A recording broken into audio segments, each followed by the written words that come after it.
Hello everyone, আসসালামু আলাইকুম। This is me Tanzila from my channel আরবি আয়ন ব্লগ। আজকে সবাইকে ওয়েলকাম জানাচ্ছি আমার নতুন আরেকটি ভিডিওতে। আর আমি অনেক দিন পর ভিডিও দিচ্ছি। ছোটো বাচ্চা নিয়ে ভিডিও দেওয়া হয় না তেমন। আর দেখুন বাইরের পরিবেশ কত সুন্দর, একটু শ্যুট নিয়ে নিলাম। আর এই তো দুপুরের দিকে আমি রান্নাবান্না শেষ করে ঘরটার গুছিয়ে বাচ্চাকে ঘুম পাইয়ে দিলাম। আর এর মধ্যে থেকে একটু ভিডিও নিচ্ছিলাম, যেহেতু অনেকদিন ধরে ভিডিও দেওয়া হয় না, তাই ভাবলাম আজকে একটু ছোট্ট ভিডিও দিই। বাইরেটা আজকে অনেক সুন্দর। আর ওই যে দেখুন চারপাশটা কত সুন্দর দেখা যাচ্ছে। আমারও সব কিছু গুছানো হয়ে গেছে। আর এখন বললাম তো প্রায় দুপুর হয়ে গেছে, তাই আমি আপনাদেরকে একটু আমার বাসাটা একটু দেখিয়ে দিচ্ছি। এই যে এপাশে রান্নাঘর, আর এই যে চারিদিকটা ঘুরিয়ে দেখিয়ে নিলাম।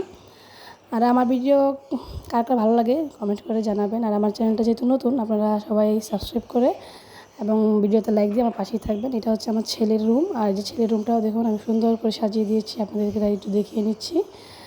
আর এই যে আবার বারান্দায় চলে আসলাম। বারান্দাতেও আমার কিছু শখের জিনিস আছে। এই যে দেখুন কিছু গাছ, এটা অনেক ভালো একটা মরিচ গাছ, অনেক ফুল বা ফল হয়।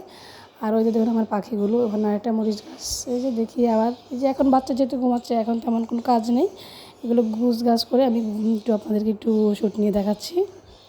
আর এখন প্রায় দুপুরে 1টাই বেজে গেছে। আমার ছেলে স্কুল থেকে চলে আসবে, তার জন্য একটু আমি শরবত করে রেখে দিয়েছিলাম, এটা এখন বের করে নিচ্ছি, কারণ ও এখনই চলে আসবে। এটা একটু বাইরে না রাখলে একদম ঠান্ডা ঠান্ডা খেতে গেলে আবার ঠান্ডা লেগে যাবে। এই তো, আর এখন আমি এটা রেখে দিচ্ছি।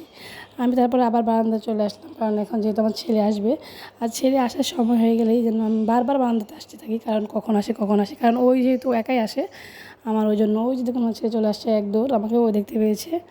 আর নিচে কিছু ওর বন্ধু ছিল, ওই জন্য দেখি আরও দৌড় দিয়েছে। আর এই তো চলে আসছে ক্লান্ত শরীর। সকালের বাবাই দিয়ে আসে, আর বিকেলে দুপুরে আসার সময় ওই একাই চলে আসে।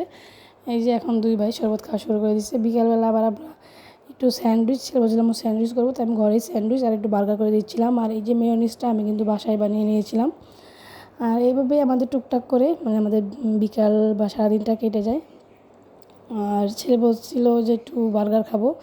আর ওদের তো আপনার সরকারি স্কুল, ওখান থেকে আবার টিফিন দেয়, টিফিনে সে যে রুটি দেয় ওটাও আবার খেতে পারে না এমনি এমনি, তো আমাকে ওটা দিয়ে কিছু একটা করে দিতে হয়, না হলে দেখা যায় রুটিটা এমনি থাকে। আর টিফিন আলাদা করে আবার টিফিন দিয়ে দিতেই হয়, কারণ ওই টিফিনটাও খেতে চায় না। স্কুলে যে টিফিন ফল বা ডিম দিলে সেটা খেয়ে নেয়, কিন্তু এই যে এই টিফিনগুলো খেতে চায় না, রুটিগুলো। পরে আমি বাসায় নিয়ে আসে এই যে এরকম করে স্যান্ডউইচ বা বার্গার যাই হোক আমি এরকম করে দিই, তো ওটা খুব মজা করে আনন্দ করে খায়।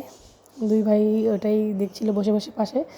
আর একটা মজার কথা হলো, এই ভিডিওটা আমার ছেলে করে দিচ্ছিল, বার্গার আর স্যান্ডউইচ আমি বানাচ্ছিলাম, আর আমার বড় ছেলে ভিডিওগুলো করে দিচ্ছিল। দেখুন ওর ভিডিও বানানোগুলো কত সুন্দর হয়েছে, আমার খুব পছন্দ হয়েছে। আপনাদের কেমন লেগেছে কমেন্ট করে জানাবেন। আর দেখুন আমার ঘরে বানানো বার্গার এবং স্যান্ডউইচগুলো কত সুন্দর হয়েছে, এই যে আমি দেখিয়ে দিচ্ছি। দেখুন একদম দোকানের মতোই টেস্ট ছিল, আমার ছেলে তো খুবই পছন্দ হয়ে গিয়েছিলো। আর এরকম ঝামেলার কাজ আমি প্রতিদিন করতে যাই না, শর্টকাটে করার চেষ্টা করি। আজকের ভিডিওটা এই পর্যন্ত। সবাই ভালো থাকবেন, সুস্থ থাকবেন, আল্লাহ হাফেজ।